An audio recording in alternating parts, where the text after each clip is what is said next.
Welcome to JustWannaQuilt, a research podcast coming out of Tulane University Law School, where we explore all kinds of things, stories about quilting, tools, field trips, maybe some famous quilters stop by, and, of course, a little bit of copyright thrown in just for fun. I'm Elizabeth Townsend Guard, your host. I'm a law professor at Tulane University Law School. I also have 2 fellowships now, one at the Business School, a LePage Faculty Fellow, and one at the Newcomb Institute, the Greenbaum Fellowship, both at Tulane, and I just want to quilt. All right, so today I am super honored to have as a guest Kathy Carter. She is sewing masks, but she is also an ICU nurse. So Kathy joins us to talk to us about her hospital and the ICU and what happens when you go to the hospital. And she's just amazing, and she will inspire you to make more masks. Fun masks, she says. Lots of fun masks with great fabric. Hi, well, thank you for coming. I really appreciate it. You're welcome. We're going to go about 20 minutes and just chat about sort of who you are and your life and what's happening. Does that sound okay? Sure. Okay, cool. So tell me, I know this answer, but tell me your name and where you're calling from. I'm Kathy Carter, and I'm calling from Breckenridge, Michigan, Central Michigan. Got it. Interesting. And we asked this question, so we're going to just ask it to you. Do you have any memory of anyone sewing or quilting in your life? What's your first memory of someone sewing or quilting in your life? That would be my mom. I'm the youngest of 5 kids. There were 3 girls, and we always had matching flannel nightgowns and matching Easter dresses. And I like that. And did you sew at all? I did the 4-H sewing in probably elementary school. Didn't really like it. Did home ec, of course, in school. Didn't really like it. Yeah. Garment sewing is not. It's so funny because we've got a lot of people who are like, bring back home ec. It's going to make more sewists. And it's like, yeah, a lot of people don't like home ec. It's like anti-sewing, Yes. Anyway, well, you're here because you're part of our COVID-19 interview series, and I'm so thankful for you to take a time out to chat with us. So tell me tell me a little bit about your. I know a little bit about you, but tell our listeners sort of who you are and what's happening to your life right now. Well, I am a registered nurse, and I have been for 29 years. Almost all of that has been intensive care of some form or another. And right now, I work in a hospital in Saginaw, Michigan, which is about an hour north of Detroit. And in the last week or so, we are starting to get hit with COVID-19. Really? And how is that? So tell me, sort of, how is COVID-19 patients different than your traditional ICU patients? How is it shifting how you feel about things, or sort of what is the atmosphere like? The atmosphere, it's almost surreal. I don't know how to explain the anticipation, the stress that's just kind of hanging in the air. We aren't being hit horribly bad at this moment. As of yesterday, I think we had 13 positive. But it's just a weird feeling in the hospital with no visitors. Yeah. I'm no fortunate. Visitors. The whole hospital, no visitors. Is that what you're saying? Exactly. Only in special situations, imminent death, things like that. We do allow 1 to 2 visitors to come up. My ICU has actually been deemed a clean, quote unquote, clean ICU for the time being. They're gonna try and keep them out of my ICU because we actually have 4 adult ICUs. We have a total of 55 beds, but they have actually flexed and created 17 more ICU beds. But taking care of those patients, it's, you have to garb up and gown up, and it's just scary. It's scary. It's very scary. And is it their fear that, so tell me, what does it mean to be in ICU? Let's start with that, so people understand, because we hear that a lot. We hear about ICU and ventilators, and it's all very confusing to those people who have never had to experience that. An ICU just gets you a higher level of care in that one nurse has 2 patients instead of 5 or 6 out on the floor. We monitor you continuously. You will have a heart monitor, will monitor your oxygenation levels, take your blood pressure probably at a minimum hourly, unless if you're unstable, it'll be more than that. We have the ability to monitor your blood pressure continuously. We use medications that support blood pressure, sedation, things like that, that can't be used out on the floor because of the level of monitoring that they require. And then the ventilators. So we keep hearing about the ventilators. We keep hearing about shortages. Tell us what your thoughts are about that, and sort of how concerned should the public be about this? We just don't have a lot of, want to understand. I mean, there's lots of stories out there, don't get me wrong, but it's really hard to understand what that means exactly. A really small percentage of people are going to end up on ventilators. I know those are the ones that are getting all the press. Yeah. But it's, low single digit. That's interesting. Of people that are going to actually be placed on a ventilator. We have the capability to ventilate 110 right now, is what I was told. That's amazing, actually. That's using every piece of equipment that we have, from anesthesia machines, BiPAP machines that have the capability, and the ventilators that we have available.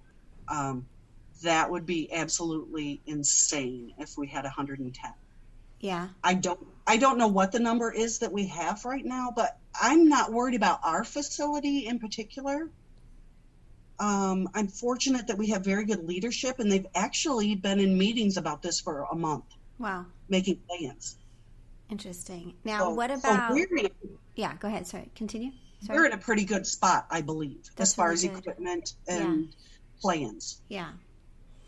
Interesting. So why is it just the amount of people when you think about like New York and here in New Orleans, hotspots that are happening? Sort of why do the hotspots happen? Is it just because there's so many people, or because what's happening? Why is that happening? Do you have a sense of that from the inside? From what I understand, what I've been told by our doctors and such, the average flu person will pass it on to 1.5 people, but the average COVID infected person will pass it to 3. Mm-hmm. So when you go out exponentially, the numbers are huge. Yeah, it just flares, and then it's the flu during flu season, which runs September to the end of March. Today should have been the end of flu season technically. We average probably anywhere from 4 to 8 ventilators just in my 12-bed unit. Really, from the flu? On a weekly basis. Wow. People are sick, but it's spread out over 5 or 6 months. Yeah. Now we're getting that same amount of people dropped on us in, less than a month. Yeah. That's why we're getting overwhelmed. Got it.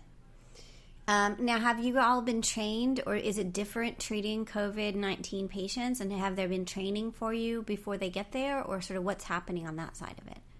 We're trained in isolation technique as far as the use of the equipment, and we're always trained on that. That's a yearly competency that we have to do.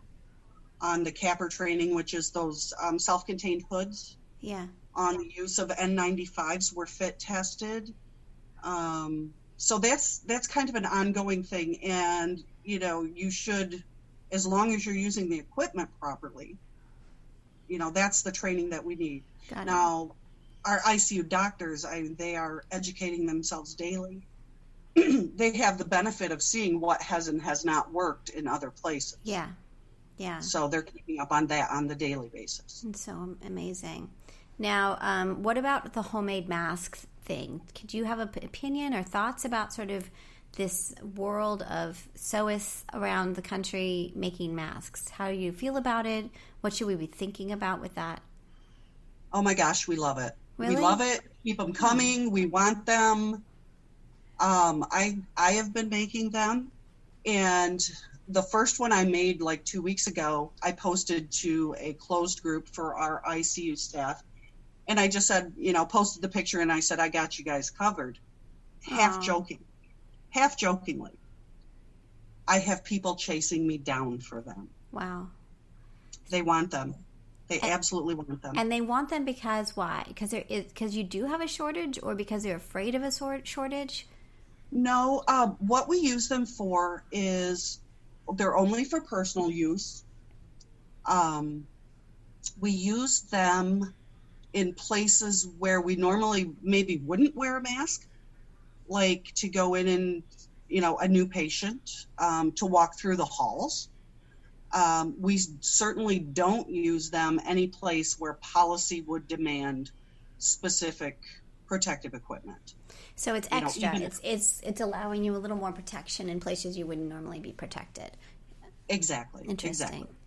Interesting. Now, of course, I know my listeners, they're going to know, which pattern are you using, and do you have any advice on that? I'm actually using the surgical mask style. I have altered it to make a pocket for a filter, and to put in a little piece of, I'm using 24 gauge floral wire for a nose piece. Mm-hmm.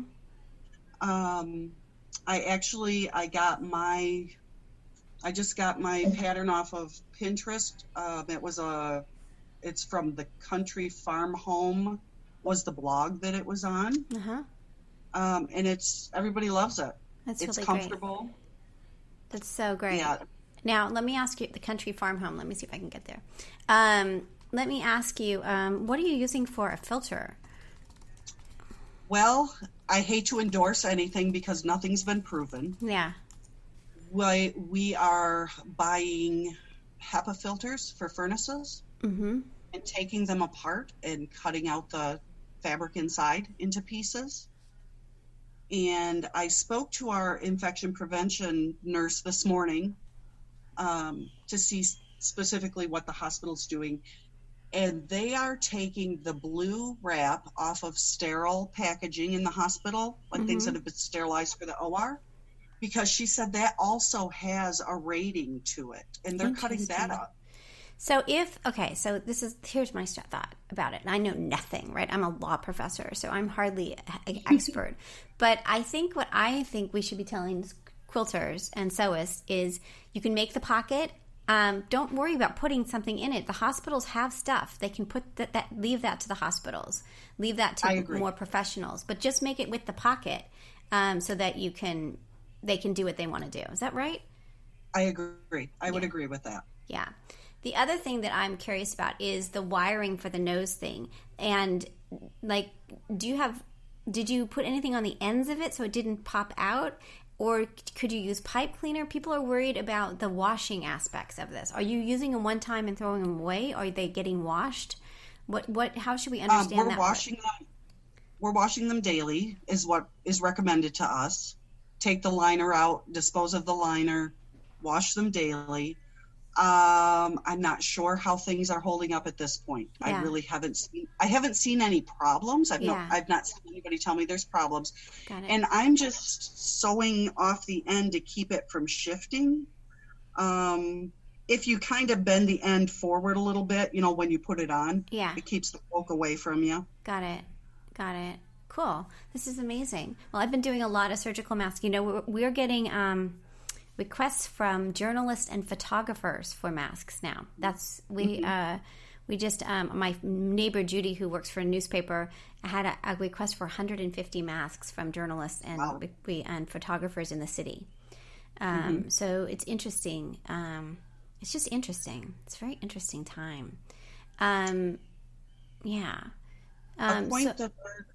sorry. No, go ahead. Sorry. A point that our infection prevention nurse made that she wanted me to share is that these fabric masks since there's no efficacy studies on these, they will not give any rating to these whatsoever. But she said when you wear them, people need to realize what it's for is to contain your own germs. And technically, if everybody wore a mask, we would contain all the germs, and that would help slow this down drastically. Yeah. Do you encourage, when you go shopping, or do you encourage people to be wearing these when they're going to grocery stores and other places? Yes, because again, you're keeping your germs. You don't know, you could be a week and not know you're even infected. Yeah, totally. Until you get sick. So you're keeping your germs in. And what about gloves? There's also this notion of wearing some sort of gloves while you're shopping. Do you agree with that? And does it have to be like plastic? Like, could you wear like mittens or something like that? Like, not everybody has plastic gloves. I'm not a big fan of gloves because I think it gives people the false idea they don't need to wash their hands then. Yeah. And they're touching more. Yeah. And so they're spreading it more. Yeah. All right, so I have a bunch of questions on hand washing because I am kind of confused by all of it. I know that sounds ridiculous, but I know there's the 20-second thing. When you wash your hands, how are you, because you're professional, how are you washing them? And then I always feel like once I wash them, then I touch something, I should be, I think I may become like OCD after this because I feel like I'm washing my hands way too much, and now I feel like I need lotion because I'm washing them so much. So I don't know. So any thoughts about that side of it? Just the 20-second rule is a good rule of thumb. Sing happy birthday in your head, something like that. People need to realize it doesn't have to necessarily be antibacterial, especially because we're talking virus here, not bacteria. It's the friction. It's the good friction. Don't just scrub. And don't let your hands get too dry because you start getting cracks or anything, and that's an avenue for bacteria and viruses to enter your body. Right. That's what I heard. And when you wash your hands, do you have a particular like method that you do it? Do you always do it the same way? What is your strategy about that? I don't know that I have anything in particular. Just make sure you get in between your fingers really well. Make sure you wash your thumb. A lot of people in the process, their thumb really gets missed. Huh. And wash, up to your wrist at least. Interesting. Okay, I'm doing that. And I cut my nails nice and short, so that's, I heard that was something we're supposed to do too. Craziness. So how are you doing? So as someone on the front line, are you eating well? Now I'm worried about you. Are you eating well? Are you sleeping? Like, how do you keep yourself in good shape so that you don't get sick? We're eating very well. Our hospital, in order to help with local businesses, they're buying between 200 and 300 meals every day from local restaurants and then feeding the staff. Oh my goodness. Your hospital, you've got a good hospital. I do. I work at a great place. I can't complain. I know every place has their issues, but compared to many, I can't complain. That's really interesting. And then I'm sleeping about the same, at this point. Like I say, my ICU hasn't been hit hard yet. I know I have colleagues in our other ICUs that aren't as lucky. Yeah. I've not heard of anyone becoming sick yet from exposure. Yeah. At our hospital, none of my staff. I have heard of other hospitals, though, south of us, where staff has been sick. So. All right. So the other question I have is, let's say a relative or someone you know starts to feel icky. What are you going to tell them to do? Like, we're out there worried. We don't know what to do. Like, is it the moment? Are you should everybody be taking their temperature every day? Like, what should we be doing? And at what point do we sort of think about, I don't know. Do you know what I'm saying? Like, as a nurse, as a professional, what are you telling your family and friends about how to deal with this? If you have a fever that you can't control with medicine, if you have a cough that you can't control with medication, if you have any trouble breathing, any at all, because unfortunately those that are having the serious complications, it comes on very fast. It can come on in a matter of hours. So if at any point you feel like you're having trouble breathing, seek help, seek medical attention. But otherwise, if it's just cold symptoms, stay home. And if you're having trouble breathing, are they gonna put you on oxygen first? I mean, obviously, if you're super, super bad, they're gonna go on a ventilator. But should people be fearing? I imagine people are afraid that they're just gonna be put on a ventilator the moment they get to the hospital. But I suspect there's stages of like oxygen versus a ventilator. Is that right? Oh, definitely, definitely. We can do your oxygenation levels just based on a simple piece of equipment that clips to your finger. That'll tell us if you need supplemental oxygen. It's the patients that are physically struggling to breathe that will probably end up on a ventilator. And And when that's, like I say, that's such a small, small, small yeah. percentage. I can't stress that enough. And when you're on a ventilator, you usually you're sedated, right? Do you know that? Is it? Are you sedated? You're sedated until, with this, people are going into adult respiratory distress, which is a stiffening of the lung. And we will sedate you because we don't want you expending any other energy. Interesting. Your body needs it all just to breathe. Just to breathe. And do you see, from what you see in the literature, are people, once they're on ventilators, are they improving? Or is this the end of life? I'm told that our success rate so far has been good, has been better than average.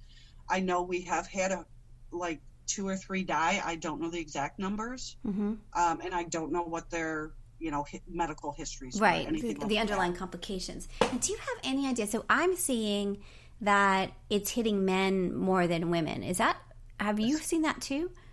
Yes. And do we know why? Yes. No, not that I'm aware of. Yeah, I haven't seen anything either. High blood pressure and heart disease seems to be a big comorbidity, is what we call it. Yeah. But we just had in south of us just this weekend a 20-year-old. Yeah. Had a little bit of asthma, according to the news, and he died. Wow. Yeah. So I mean, I have to say this is all so scary, and I have underlying medical conditions. Oh, I have so many. So I'm super worried about it. But I have to say that every day I think it's not hitting our kids, and I just can't even imagine what this would be like if it was hitting toddlers or elementary school kids. And that's I think one sort of blessing or silver lining that we're not. I mean, can you imagine? I just can't even imagine. Yeah, that would be parents. Unreal. Yeah. So there's that. There's that. That I hear the kids playing outside, and I think that's nice, right? The neighbor kids or kids down the street, and it would be so different if our little ones were being affected in large numbers. So right. Well, I just so appreciate you taking time out. Anything else that you want to get out there so people know? So keep making masks, you say? Definitely. And if you have fun fabric, we love it. Yeah. It's almost like trading cards. Really? It's a huge morale boost. I'm working in superhero fabric because I brought a few in and people went crazy. Okay, we will do that. All right, sewists and quilters out there, get your fun fabric out so that it brings a little bit of joy.